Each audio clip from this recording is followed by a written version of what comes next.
You can't save everybody. Uh-oh.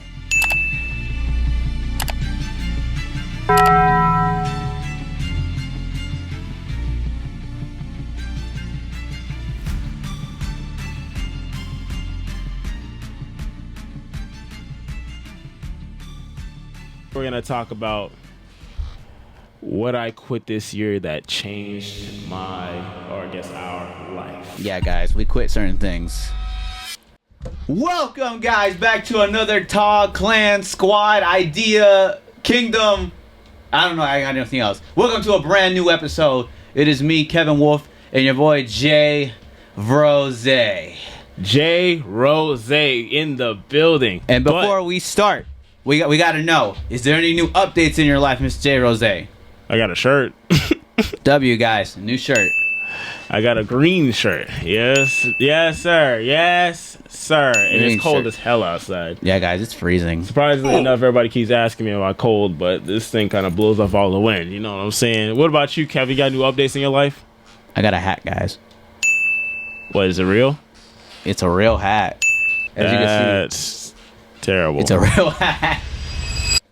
First thing I did was quit the mental noise. So a lot of times, I guess I have the issue of overthinking versus executing the things that I'm trying to think about. So a lot of times you try to be over prepared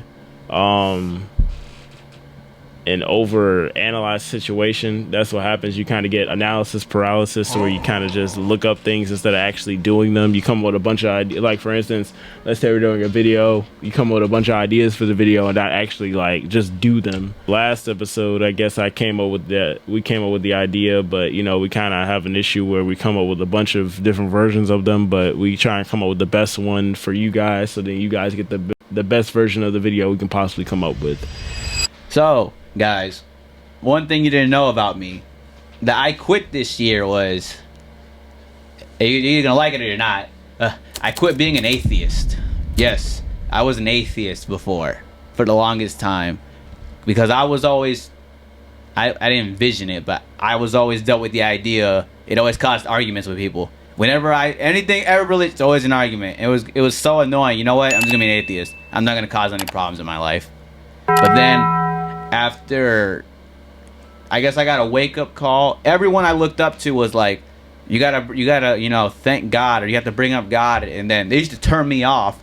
But after a really good minute of them constantly reminding me, I was like, you know what? I'm gonna try this one more time. And ever since I accepted God back into my life, it's been going a lot better. I'm not gonna lie to you. A lot better, guys. I mean, for me, when I talk about my first one, like it goes into that too, where you kind of don't, I would say a lot of things moving fast kind of makes it so you don't think about a lot of like the small stuff. Like you would think, oh yeah, you should read the Bible every morning, or you should journal, or you should, you know, this, you should that. But you know, when we kind of have a lot of things in your mind, it's kind of hard you kind of forget where to put those at. When it comes to faith, a lot of times I wouldn't say I'm not faithful, but a lot of times you kind of just believe in yourself and you kind of don't really say anything or think anything. I try and pray in the beginning of the day and in the end of the day, at the very least. So then I kind of don't forget to like have my connection with God. Yeah. So if not, I try and like pray for things in the moment so I don't forget.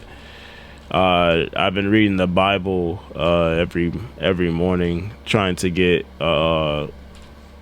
reread it again, because I read it a while ago, probably like last year, but I'm trying to reread it again. Yeah, I mean, what I will say is, for everybody, I'm not telling you to go to Christianity or anything. That is a self idea. This is a self thing. That's not what I'm telling you to do. I'm just telling you what worked for me. And in that process is, I'm not going to say, oh, every single morning you wake up, you got to pray. Every time you eat, you got to pray. That's not what I'm saying. What I'm saying is, remind yourself to thank him even when things are going great, because people only tend to talk when things are going terrible. So if you're having a really great day, when you're by yourself, thanks God, appreciate it. Like acknowledging, hey man, I appreciate that. I mean, I think the concept of praying is like you're praying through the darkness to get to the light. So the whole point is you're feeling dark, so you're trying to pray to get to the light.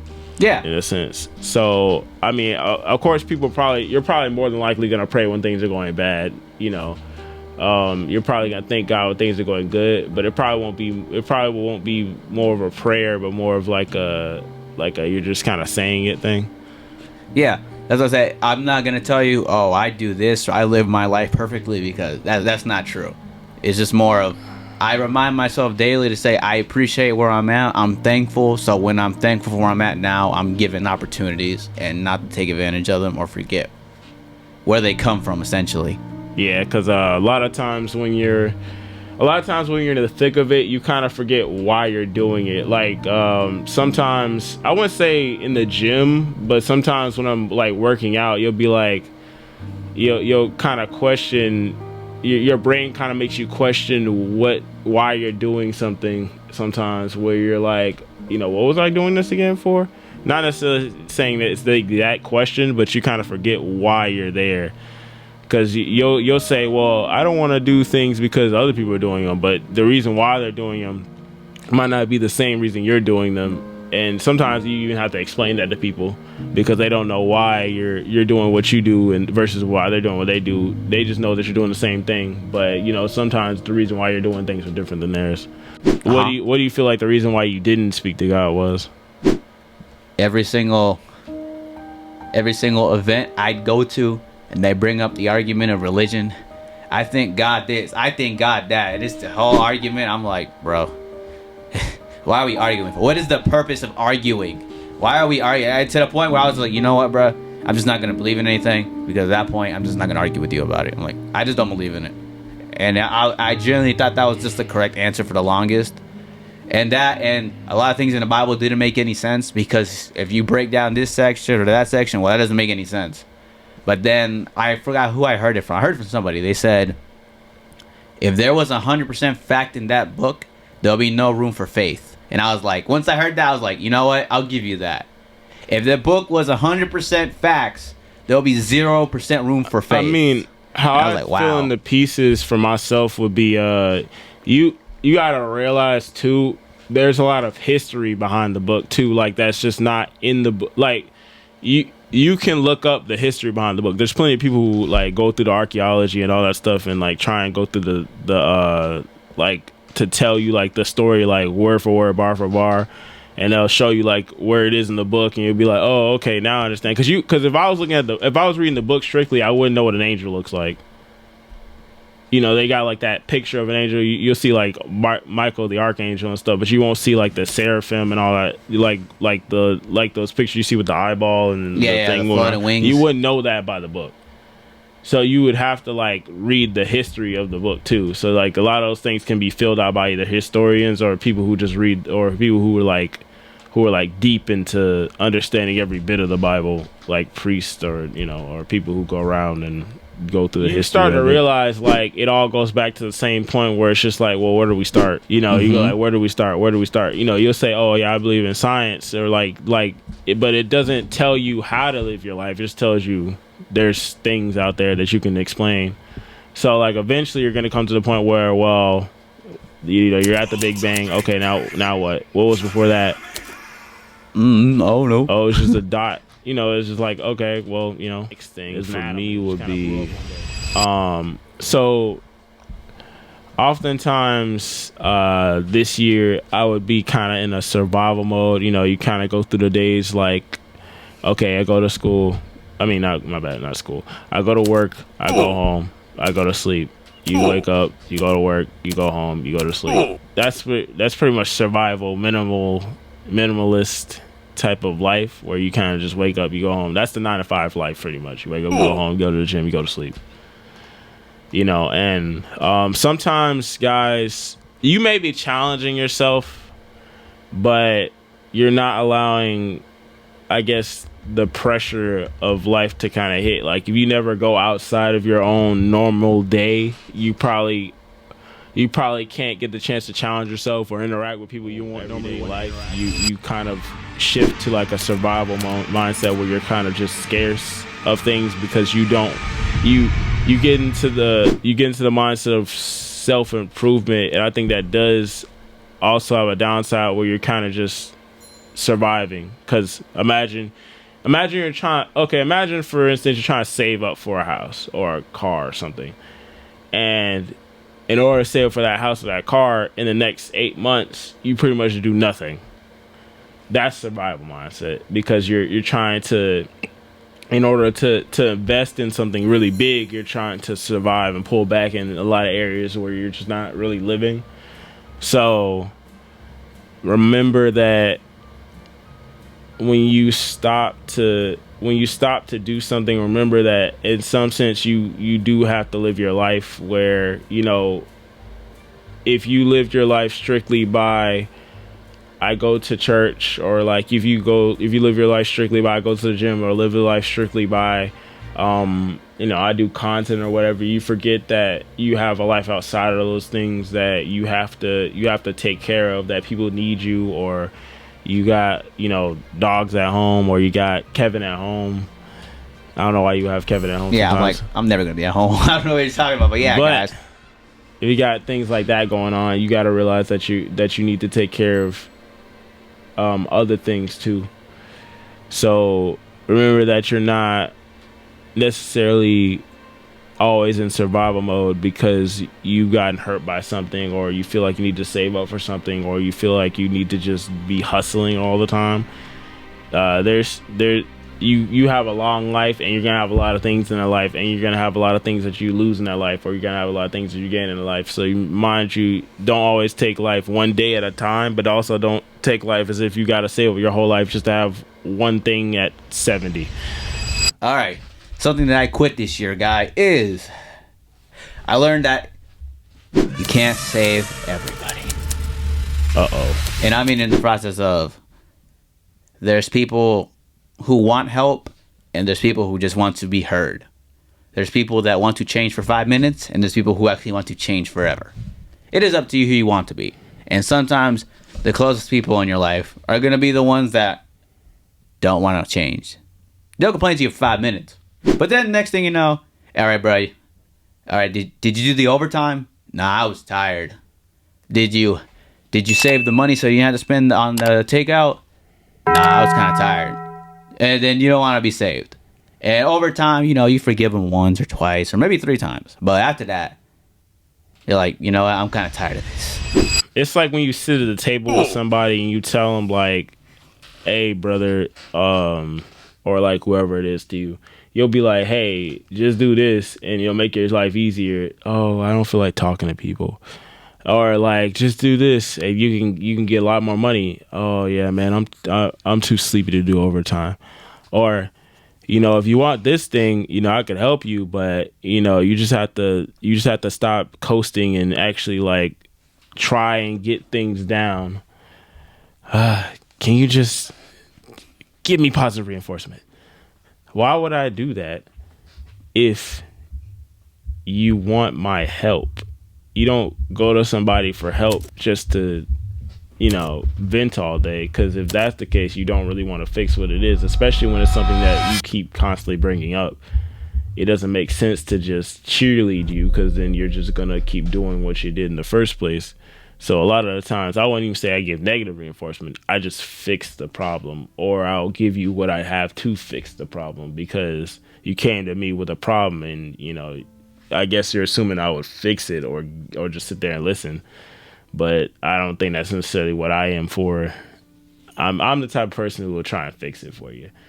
Or not even fix it for you if it's like finances. You're on your own with that. But I'll at least talk you through it. Don't worry, guys. I know some finances.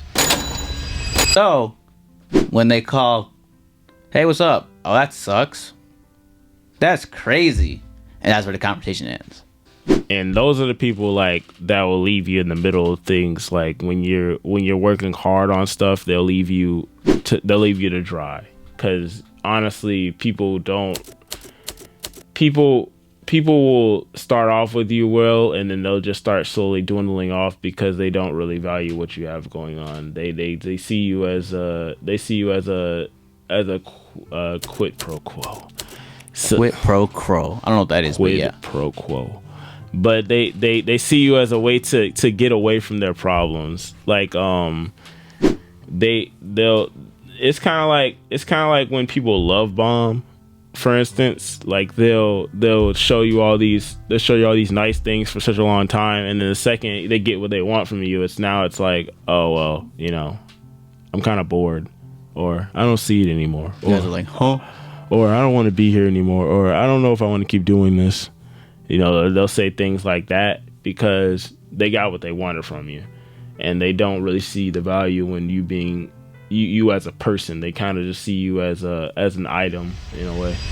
Just save the ones who want to be saved. And that's why you should subscribe to the channel. Yes, sir. Yes, sir. You should subscribe to the channel to keep videos like this coming out, because we want people to see us so then they can get the same process, the same value, and the same honest reactions to things that they want to see. Yes, guys. So you should click that like button. You should bookmark, subscribe, save to the playlist, click on the watch later section and actually look at it later on, and share it to your grandma. Wait, what? Nothing. I think my next topic is quitting the need to prove yourself. So that doesn't necessarily say, to other people, but also to yourself. You always feel like you need to just go about life where you always have to prove yourself to something. Where, you see people online, you see people that you used to know, people that you know now, people that or you look at yourself and you go like, there was a time earlier where I kind of regret what I did. A way I got out of that would be, I read the book where, my bad, I heard a story of a person who would always lift the rock up, and he would realize that the God had cursed him, named Seneca, by the way. His God had cursed him. He felt like it was a curse, so his question for himself was, would you do it all again, even if you had to keep doing the same stuff over and over and over and over and over and over and over? And then the lesson was that you don't need to prove yourself to other people, but you just need to keep moving on about the day as if you did better than the last. So he kind of accepted the suffering, and there's plenty of stories generally like this where the character would do this. One story I read recently was about I'm trying to think of his name, but he pretty much flew to the sun. The bottomless water. Yeah, Icarus. Yeah, I couldn't forget. I for some reason I forgot his name, but he flew to the sun. Then he looked down. His dad told him about the water, and he had to coast in the middle because, well, you didn't want to go through either. But he said to himself, why not go to the sun and actually try to be something rather than go into the water and drowning? He said, I would try and go to the sun because I have wings. So why would I sit there and coast for the rest of my life trying to live a life that I don't want to live? And then you realize that life is about trying to reach to that sky, whatever that sky is for you. It might be living in Kevin's basement like some other people we know have said. It might be, referencing them every once in a while in a video after they cut our hair. Or it might be Kevin himself. That's damn near terrible. But when I stopped trying to convince people, I started becoming someone worth, I guess, believing in myself. So sometimes, and it's not even like a life. It's not even like a thing where you just stop doing it. Obviously, you're probably gonna keep envying other people's situations in some sense of the word, because in order for you to kind of want to be like somebody, like maybe you have somebody who you like look up to, or somebody who you're competing against. And any sort of the word, you kind of envy that person in a way. So you'll always kind of go through the situation where you see people and you kind of want to be like them, or you kind of want to be better than them. or you feel like you want to kind of take a break from what you're doing, you're gonna always go through the situation. So it's obviously like a life lesson you're gonna keep having to do. You're never gonna truly learn that lesson unless you sort of either cut things out of your life that make you feel like you have to be like somebody else, or you cut things out of your life that you feel like you're trying to take from other people that you don't want to be like. So that's one lesson I had to learn this year. What about you, Kevin? What's your last or third lesson? All right, guys. My final lesson is, and this is going to be one thing that I think I want to say the intelligent ones should aspire to do. The intelligent people. Like Jay Rose. He's intelligent, right, Mr. Jay Rose? I think I'm going to be humble. I'm an average individual. I'm always going to be an average individual who never get anything in life. Oh, wait, my bad. I forgot who I was for a second. No, guys. I'm the smartest man in the room because I have to be. Keep going, Kevin. Yeah, guys. I quit smoking. No. Drinking. Smoking's for the weak. Drinking's for the weak. I don't need reasons. You got a tattoo? No, those are bad. As I was saying, I quit maximalism. It's stupid and a waste of time. I've adapted to the idea of minimalism because you came to the concept that most of it's stupid. Most of it's broke people stuff. And I caught on to the idea because, yes, certain clothing is really nice, a bit overpriced, but then you kind of come to the conclusion, what's the point? Because I met a couple millionaires this year, and none of them wear expensive things, which shocked me. They wear a basic polo, some basic pants, and some okay dress shoes, because they don't spend their money in their clothing, which is the shocking part. So I came to the idea from minimalism. I was like, what is the point? You could find a nice jacket or a nice shirt somewhere like Ross, Burlington, Marshalls, and it could be just as nice. Especially when you wear dress pants, dress shoes, that would be like $100, but the logo is not even on the shirt. Nobody knows what that is. So what's the difference? I mean, yeah, I agree with that, but you also gotta realize that sometimes you're gonna come to a place where you're gonna think, do I need these things or do I just want them? And you're gonna have a time where you're gonna want something really bad. You're gonna get it.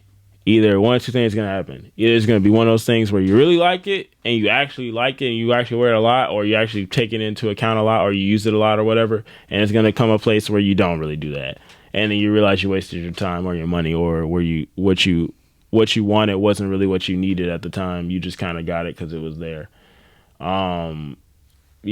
Sometimes the stuff is really nice. Actually, things are very expensive in general at the moment anyway.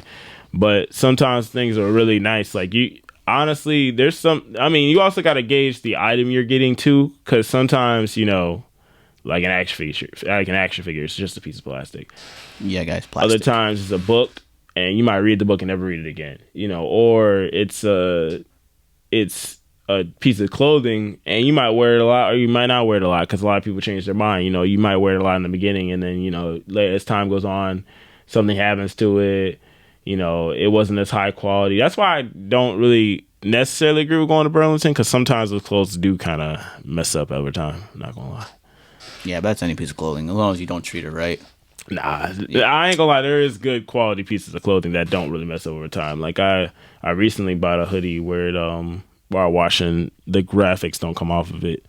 Guys, don't be the guy who has the $300 Jordans on and takes the bus to a date. I'm just being honest. Don't be that guy. I don't think you should go on a date if you don't have a car. Yeah, you don't want to be that guy who goes in a place with a car and you can't even afford where you live at, or you gotta gauge your own budget. To be honest, this is like the survival mindset thing, but that's up to you how you live your life. I'm just telling you, you walk in there with them $300 shoes and you can't drive her there, she's gonna be pissed. Tell them again. Or she's not gonna, or she's gonna slowly you're gonna realize how inconvenient it is to have a girlfriend and she lives hella far away and you don't have a car. You know, you're gonna realize like how inconvenient these things is. You might thug it out. I'm not gonna lie. There's situations you might thug it out, but you're gonna realize like over time you're wasting a lot of money. Hey, I got Uber here. Hey, I got Uber there. That's the whole point of an investment. Is you're saving up money for a big thing, so then you don't have to do a lot of smaller things to get to that will hurt you more over time than it will to just put things into that. But there's also situations like I was listening to Graham Stephan where he said renting is better than buying at this point in time where it comes to a house. So that's up to you to kind of gauge where the market is at the moment. For you. For you. I mean, personally, I want a house, so, you know, that's what I'm working towards. But, you know, if you want to rent a place, that's up to you. I'm just telling you, you're kind of throwing your money in the ring. Tell them again. Tell them again. You know, not saying don't take Graham Stephan's advice, but, you know, I'd rather own than rent, you know, because if you don't ever own anything you're kind of just, you know. Coasting. When it comes to things that you quit this year or quit next year, because I guess we're going in 2026, I would say you need to kind of take accountability for your habits or your actions that you go through. So I would take the time to write things down that you do during the day, so you can kind of realize like what things you're wasting and what things you kind of believe that you should be doing. Like, you know, if you realize you're spending 10 minutes out of the day getting ready for work, you know, or 20 minutes or 30 minutes or 40 minutes, maybe write down how long it takes you to get ready for work and kind of find things that make it easier for you. Like maybe, I don't know, putting your clothes on the bed before work or something, so then you don't have to sit there for 30 minutes doing that, or, you know, have your stuff ready for your shower, or I don't know. So if you maybe the things you're investing in could be a little easier if you kind of prepare for them before you start. That's what I think. That's one of my final thoughts. Oh, okay, bet.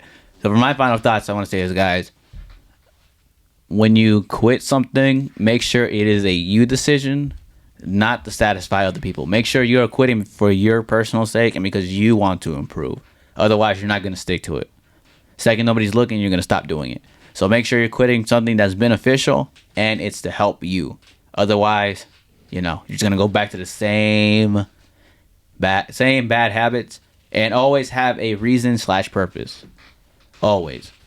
All right, guys. Thanks for watching another TOG video. Yeah, guys, make sure you replay the video 37 times and you tell your dad about it. You tell your cousin Tracy about it. And make sure you tell your ex-girlfriend about it. Wait, well, I want to tell my ex-girlfriend.